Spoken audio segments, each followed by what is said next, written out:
What's up everyone, my name is MadiKuma. Welcome back to part 2 of my 52 gal guide. If you've missed out on part 1, click here to go check it out. It covers the base weapon itself as well as the regular 52 gals, sub and special. So I'd recommend you check it out before stopping in here. But without further ado, I'm going to be talking about the 52 gal Deco, my favourite weapon in Splatoon, and the one I guess you could refer to as my main. Unlocked at level 11 with the Seeker sub and Ink Strike special, it has quite a different playstyle compared to the vanilla build, since instead of defensive splash walls as your sub, you've got a more aggressive Seeker sub that takes some getting used to. Getting across the map quickly to capture an objective or ambush enemies. Seekers are one of my favourite things, and I'll swear by them. They're given a lot of bad rep from a lot of the competitive scene, due to the fact that they're pretty noisy, easily seen, and fairly easily avoided when set off after Inklings. But when using Seekers, you're never really relying on them to get splats for you. If they do, great, even better, but for the most part they're a way of distracting Inklings or getting them to move from their position. And in some great scenarios they can even help me contribute to some faraway battles while I'm busy with my own. If you don't get what I mean, check out this clip.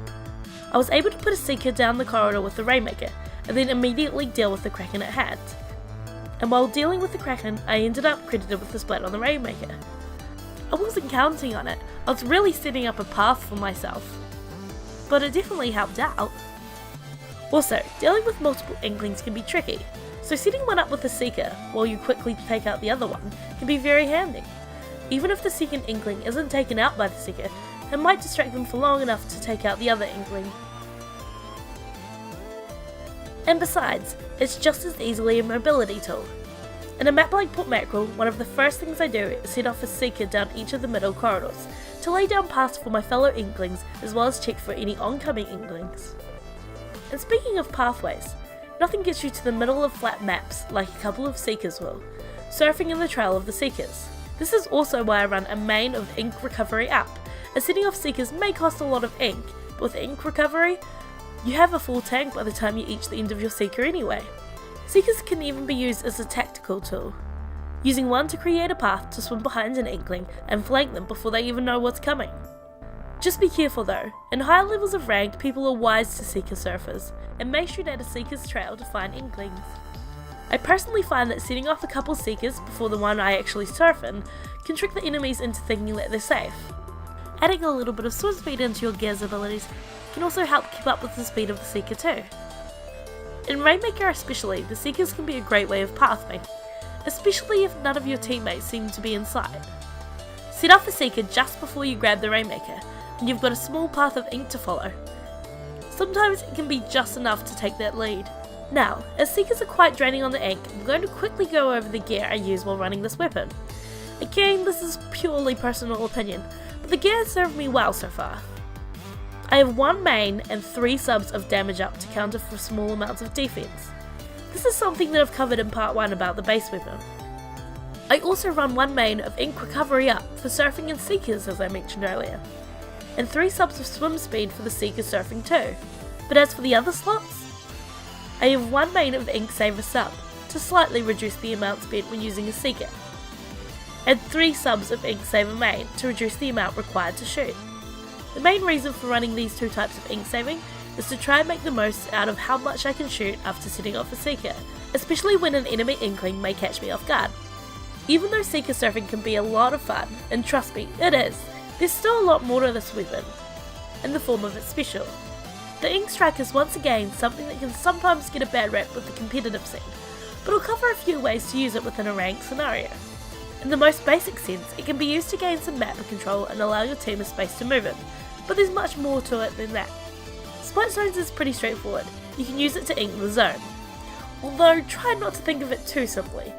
One of the biggest mistakes I see people do when using ink strikes in splat zones is when they place the ink strike in the middle of the zone.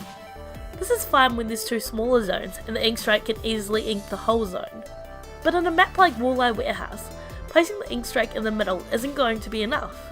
You're better off putting it on half of the splat zones, or more specifically, the half furthest away from you and your spawn. Why is this? Well, you can easily ink the side closest to your team, while the enemy side may cause a little trouble. So being able to manually cover one side while the ink strike covers the other, an easy job done and the splat zone will be yours. I'm not saying that putting an ink strike in the middle of a big zone is bad, but you can definitely get more out of it in other ways. Tower control is also pretty straightforward. You can use the ink strike on sniper spots to either splat the opponent or at least temporarily scare them away, or over the path of the tower to either provide cover for your allies or force your enemies to get off.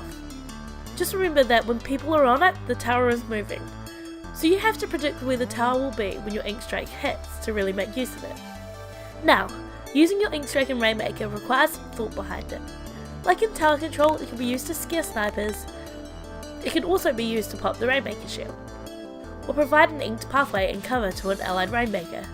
A different way to utilise it in maps such as Mori Towers is to use it over ledges that the enemy Rainmaker may be attempting to climb up. I don't know if it's ever happened to you, but trust me, if you're climbing up a wall and an ink strike hits overhead, you don't stand a chance.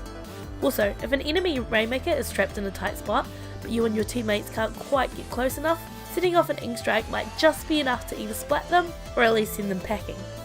The ink strike definitely has its place in ranked. It just requires some crafty thinking and good timing. I think the only other thing I really need to mention here is please be careful when setting off an ink strike. Conceal yourself behind a wall or a hill. Even jumping back to spawn to set it off is a valid option. Don't let yourself be an easy target for an enemy sniper or anyone else. It's not worth it. The Bedazzled 52 Deco takes on a much more active role than the vanilla 52 Deco. It requires some swift moving with the help of Seekers and a few cleverly placed ink strikes. But if it's the kind of playstyle you think you might enjoy, I highly recommend it. I've played so many hours with this weapon and I've had so much fun. If you want to check out the Deco in action, go check out my squad battle montage and see if you can spot any of the techniques I mentioned in this video. Thank you so much for watching. If there's a guide you'd like to see me make, whether it be on a weapon, sub, special, gear set, rank mode or otherwise, let me know in the comments below. If you enjoyed this video, please consider giving it a thumbs up and subscribe to be notified when I make a new video. Happy splatting everyone!